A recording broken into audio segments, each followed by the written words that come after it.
Welcome to Sports News. Aggrieved athletes of Rivers State today staged a protest at the Government House over unpaid 8 months' wages. The protesters accused the government of neglect and decried lack of reward for their achievements at several competitions, including the recent national festivals.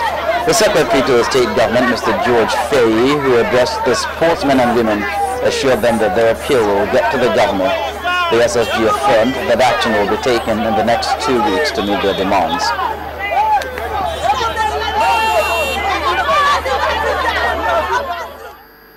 In football, with about 32 days to the start of the FIFA Women's World Cup, Super Falcons players are still asking for more Grade A friendlies. The Nigerian team has been drawn in Group D with the United States, Australia and Sweden, but the team is yet to play quality friendly games to help their preparations. Liverpool ladies player Azizat Oshoala says to win at the senior level, the team must compete with the best in the world.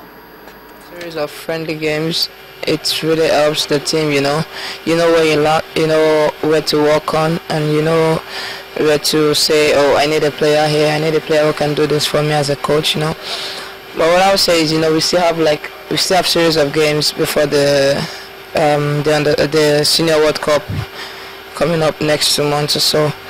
So what I would just say is, it's quite good playing friendly games, because when you play friendly games like that, it helps to build confidence in the team and work on your weaker side.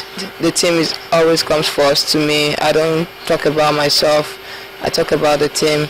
In the WSL, our target is to win the WSL League again this season, and also the national team, our target is the Cup, the Senior World Cup. We're not going to the competition just to participate or to complete the number. We're going there to make sure to leave a landmark that Nigeria is not just coming to the competition to complete the number of teams, but to participate, and also let people know that Africa not just to push over teams or like a team to come and donate points at the World Cup. And in club football, Arsenal are now level on points with second-placed Manchester City after a comfortable 3-1 victory over relegation-threatened Hull City at the KC Stadium. The Gunners were brilliant in the first half, and Alexis Sanchez opened the scoring with a deflected free kick. Aaron Ramsey netted the second with another deflected strike before setting up Sanchez to beat keeper Steve Harper for the third. Stephen Quinn's header in the 56th minute gave Hull some hope, but the defeat sees them slip to fourth bottom on goal difference. All from football to basketball now, and in the NBA, where Golden State Warriors guard Stephen Curry has been voted the league's most valuable player. The 27-year-old helped the top-seeded Warriors to a club record 67 wins, averaging 23.8 points, 7.7 assists, 4.3 rebounds, and 2 steals.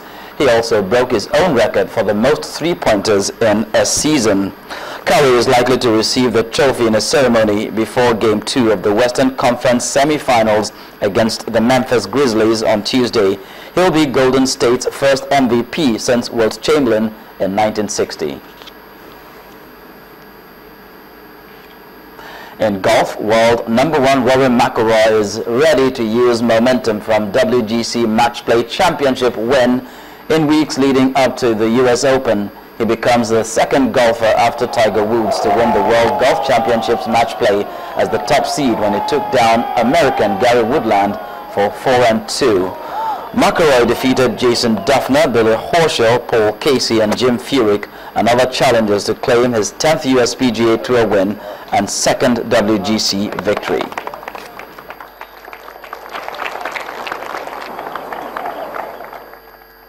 I don't know. Every time I have a win, I keep hearing those guys' names come up. So it's great to be mentioned. With the likes of Tiger and Jack, the two greatest players that I've ever played this game. I'm on my journey. I'll see where I get to. But right now, I'm really happy with my 10th win, and going to go after my 11th next week at TPC. Well, that will be the final hole on sports news, and it's back to Sulaiman with the rest of the news at 10.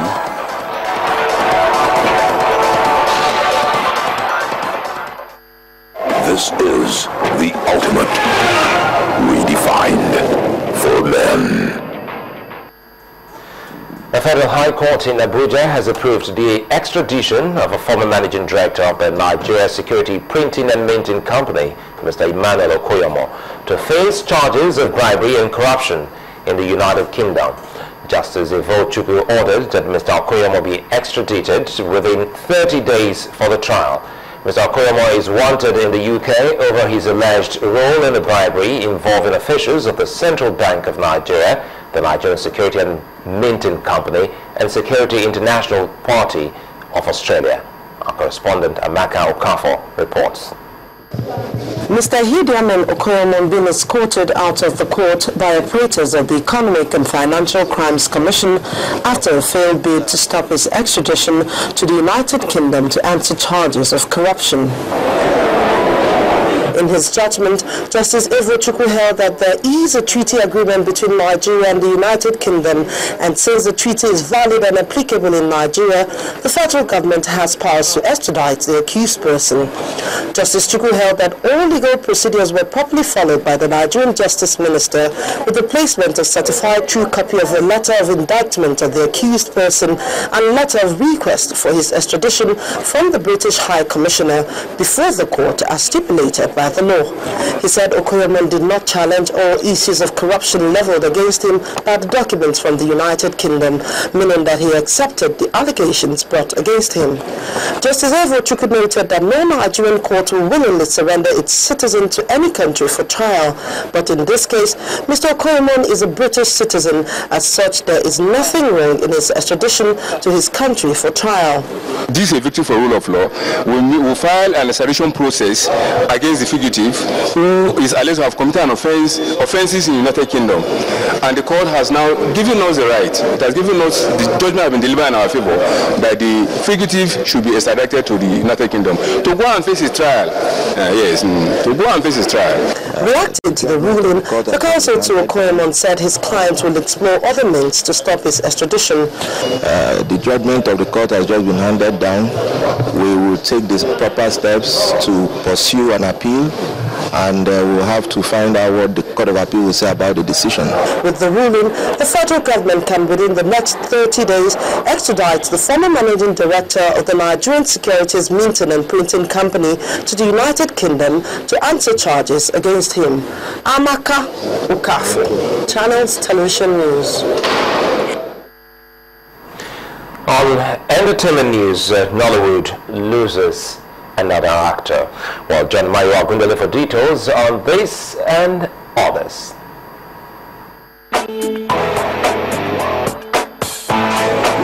On its release tonight, veteran Nollywood actor Pt.4 has passed on in Asaba Delta State. The actor's son made this announcement on Facebook but did not disclose the cause of death. Bono featured in a number of productions including Cock Crow at Dawn, Memorial Hospital, Checkmate and Living in Bondage amongst others. An interview African Music Award-winning Moroccan singer Ahmed Sultan has revealed that he draws inspiration from leading Nigerian artists including Nice, Two-Face and P-Square. The singer revealed to MCN News on Channels Television that he has collaborated with Nigerian singers Salim Sultan and Femi Kuti and hopes to create a pan-African blend of music genre he calls Afro-Radian. And that's why, I started with, of course, Femi and guys like that. But after I went into contemporary music like Two-Face, and then Nice. The Kongwaso was huge back in the days. Kongwaso, Kutukwao, Meanwhile, fast-rising singer Timmy has revealed that his debut album is fully recorded and will feature appearances from record label mates. Yomodelo singer performed some of the yet-to-be officially released songs of the album at a listening party in Ikeja over the weekend. Singer Chidima has released a new song, Africa We Are One, produced by Young D. The song, which is off a forthcoming album, is a call for peace following recent xenophobic attacks in South Africa. Just weeks after the release of his dual album with Fino, Olamide has dropped a new tune titled Bobo, produced by Young John. Nigeria's biggest pop duo, P.4, has released a behind-the-scenes video showing them working with Congolese music legend Awilo Logomba on a new music video for the song Enemy Solo. The song, which is off P.4's Double Trouble album, is produced by VTech and will also feature in Awilo's forthcoming album, which will be released later on in 2015. The video was shot in Lagos, Nigeria by renowned director Clarence Peters and was choreographed by top shots in the African dance industry, including Kapi, one-third of the famed CEO dancers Ezino Asinogo, and Congolese UK based choreographer Salui. And that's it on Entertainment News. Thank you so much for watching. Let's head back to the news.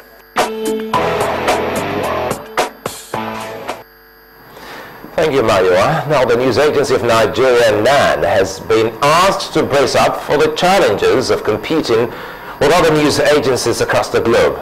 This charge was given by the Minister of Information, Senator Patricia Kwashiki, while on a 12 parastatals under her ministry.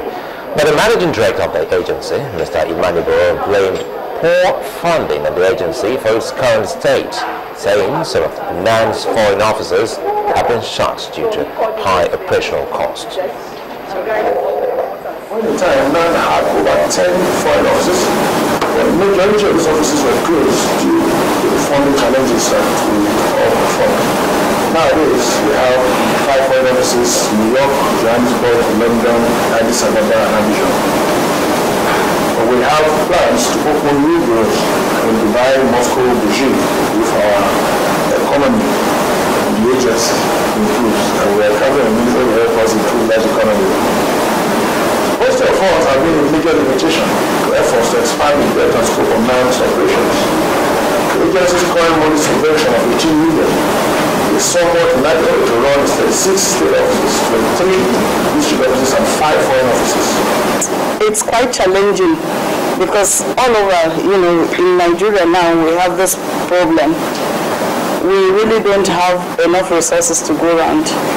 But the good thing is that at least, despite the small resources you have, you've been able to make something good out of it. We are very appreciative of what you are doing here.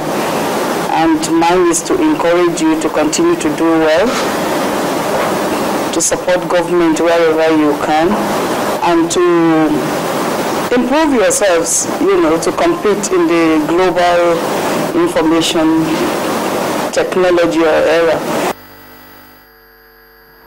To the foreign scene now. Last week, Thursday, the United States advised against President Pierre Nkurunziza's decision to run for a 3rd term, as it predicted that it would be highly consequential. A day after that wedding, hundreds of students flocked to the United States Embassy in Burundi seeking refuge, and today the protests resurfaced, leading to the death of at least 3 people. Here's Cynthia Are with more.